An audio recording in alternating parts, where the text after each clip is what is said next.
Hello，大家好，歡迎來到阿媽頻道。今日係5月3號，我哋啲生菜苗呢都生到好大啦，係時候要收成啦。咁今日就同大家一齊收成生菜同埋啲白菜。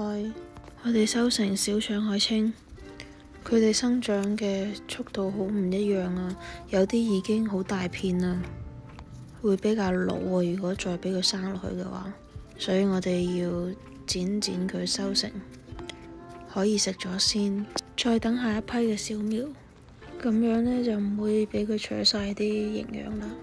我就中意白霎嘅，因為自己種啊，冇落用藥，所以呢，佢上面會有少少嘅黑色一粒粒嘅蟲仔，洗嘅時候要洗乾淨啲。咁所以最好嘅方法呢就係水煮，咁就冇機會食到啲蟲仔啦。咁之後呢，我哋有生菜都種咗好多啊。我覺得啲生菜都好容易惹蟲啊，洗乾淨啲之後就可以拌沙律或者直接生食，都係好唔錯噶。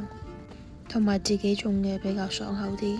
同埋我呢一堆生菜小苗呢，都未得閒換盆啊，但係都已經長到咁好咯喎，係時候收成咯。咁就俾翻啲生長空間俾佢哋，唔會咁逼拱。之後生返出嚟嘅生菜呢，就會比較大片啲啦。另外一隻品種嘅生菜，由於我喺種嘅時候呢，我係隨便灑落去啲盆入邊嘅啫，所以我都冇去記錄佢哋嘅名。感覺用盆種呢會比較容易控制。